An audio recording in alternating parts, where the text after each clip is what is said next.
देखिए, मैं ये बात बताना चाहता हूँ कि ये शहर अपना है। इस शहर के अंदर हम लोग सब साथ में पले हैं, बड़े हैं।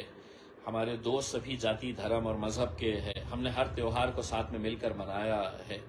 लेकिन इस शहर के अंदर कल रात में जो घटना हुई है, वो सभी के लिए एक चिंता का और कहीं न कहीं एक शर्म महसूस करने वाली घटना है, जिसकी मैं भी निंदा करता हूँ। अब हमारी सबकी ये जिम्मेदारी है, हमें शहर के अंदर अमन कैसा बरकरार रखे, शांति कैसी बरकरार रखे। इसके लिए सभी को एक ही आवाज के अंदर बात करनी होगी कि नहीं, मैं अपनी जिम्मेदारी संभालते हुए, ये शहर मेरा है, मैं शहर को जलने नहीं दूंगा। ये हम सबको सोचने की जरूरत है।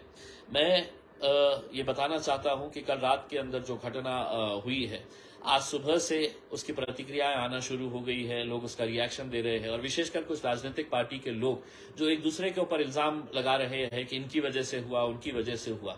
मैं हाथ जोड़कर उनसे ये गुजारिश करना चाहूंगा कि ये वक्त नहीं है एक दूसरे के ऊपर कीचड़ फेंकने का।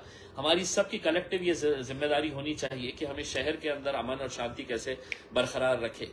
इल्जाम, आरोप, प्रत्यारोप जो भी है, उसके लिए हम एक दिन तय करेंगे और आपको जो इल्जाम लगाने का है, आप जिस किसी के ऊपर इल्जाम लगाना चाहते हैं लगाइए, लेकिन ये राजनीति करने का वक्त नहीं है। मुझे इस बात की संतुष्टि है कि सिर्फ एक इलाके के अंदर ये घटना घटी है, दूसरा पूरा शहर है तो शांत है, पूरा शहर के अंदर रेगुलर कामकाज चालू है।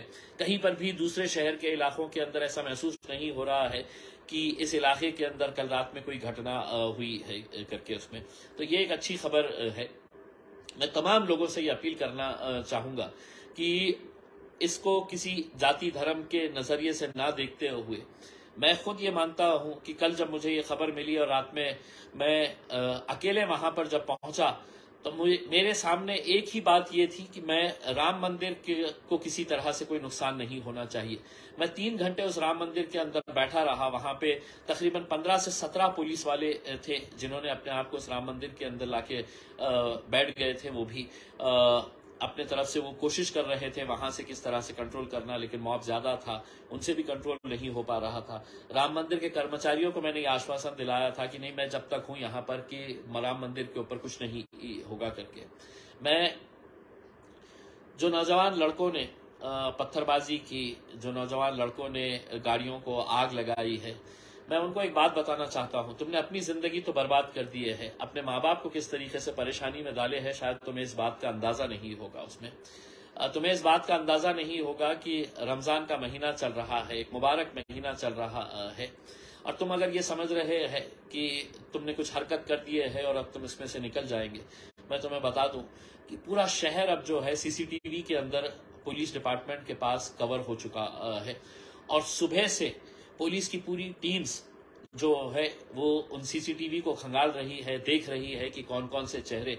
और मुझे ये बताते हुए बड़ा अफसोस हो रहा है कि कई सारे चेहरे पुलिस ने अभी तक शिनाख्त कर दिए हैं, क्योंकि उनके पास अब जो सिस्टम है, जो स्मार्ट सिटी के अंडर में जो कैमरेज लगाए गए हैं, उसमें एक एक लड़के का चेहरा जो है वो बड़ा क्लियर नजर आ रहा है कि कौन लड़का था जिसने पथराव किया, कौन लड़का था जिसने तो गाड़ियों को आग लगाई है करके। तो मेरा यही कहना है, आपने जोश में वो हरकत तो कर दिए है, लेकिन आपने खुद की अपनी जिंदगी बर्बाद किए है, और आपकी इस हरकत की वजह से आपके माँ बाप, आपके घर वालों के ऊपर क्या परेशानी गुजरने वाली है, शायद आपको इस बात का अंदाजा नहीं होगा। और ऐसे हालात के अंदर आपके लिए कोई मदद के लिए खड़े नहीं रहने वाला है, क्योंकि पुलिस के पास उस सीसीटीवी के जरिए जो सबूत मिल रहे हैं उसमें आपको कोई मदद नहीं कर सकेगा। मैं आप लोगों से सिर्फ इतनी अदबन गुजारिश करना चाहता हूँ, ये रमजान का महीना चल रहा है, आज रामनवमी जो है वो हमारे हिंदू भाइयों के लिए बहुत बड़ा त्योहार है। वो बड़ा जुलूस निकालते हैं, हर साल निकालते हैं। आज भी ये जुलूस यहाँ पर वो निकालने वाले हैं। यह आप लोगों की जिम्मेदारी रहेगी। आप लोग आज खुद पुलिस बनिएगा। आप लोग ये ख्याल करिएगा कि कोई रास्ते के ऊपर ना आए। कल के दिन आप अगर ये कहेंगे कि नहीं, मैं तो घर के सामने खड़ा हुआ था करके, और अगर सीसीटीवी फुटेज के अंदर अगर आप आ गए, तो आप ये समझ लीजिएगा कि दंगे के दौरान आप सिर्फ घर के सामने खड़े रह के तमाशा भी अगर देख रहे हैं तो उसमें भी आपको आरोपी बनाया जाता है, क्योंकि उस वक्त पुलिस को ये नहीं पता है कि आपके हाथ में पत्थर है या नहीं है, लेकिन दंगे के अंदर आप रास्ते के ऊपर खड़े हुए हैं, तमाशा ही देख रहे हैं, तो भी आप आरोपी बन सकते हैं। इसीलिए मैं नौजवानों से, तमाम लोगों से अपील करना चाहूंगा कि अपने जिम्मेदारियों को समझिए, अपनी जिंदगी को बर्बाद मत करिएगा। कोई कॉलेज वाले अगर बच्चे होंगे तो उनका पूरा करियर खराब हो जाएगा। अगर कोई लोग इसके ऊपर गलत तरीके की प्रतिक्रिया डाल रहे हैं तो आपको किसी के ऊपर रिप्लाई करने की जरूरत नहीं है। आप लोग अच्छे तरीके से अपने त्योहार को मनाइए, अपनी जिम्मेदारी को समझिए। और जो राजनीतिक पार्टियां एक दूसरे के ऊपर इल्जाम लगा रही है कि इनकी वजह से हुआ, उनकी वजह से हुआ, मैं उनसे भी हाथ जोड़कर ये गुजारिश करना चाहूंगा कि ये वक्त नहीं है हमारे लिए। ये वक्त हमारे को सबको हाथ में हाथ डालकर एक आवाज के अंदर ये कहने के लिए जरूरत है कि नहीं, इस शहर के अंदर हम अमन चाहेंगे, शांति चाहेंगे, इस शहर को हम जलने नहीं देंगे। जो हुआ है यकीनन पुलिस उसके ऊपर कार्रवाई करेगी और उसमें किसी को भी छोड़ा नहीं जाएगा। पुलिस ने साफ तरीके से बता दिया है कि हम सख्त से सख्त कार्रवाई करेंगे। अब हमारी सबकी जिम्मेदारी है इस शहर को हम नॉर्मल कैसा कर सकते हैं, उस शहर के अंदर हम अमन को कैसा लेकर आ सकते हैं। देखिए, सभी लोग इस तरह की हरकतें करते हैं ऐसा नहीं है। हर समाज के अंदर आपको 2%, 5%, 10% ऐसे लोग मिलेंगे जो हमेशा इस तरह की हरकतों के अंदर आगे आते रहते हैं।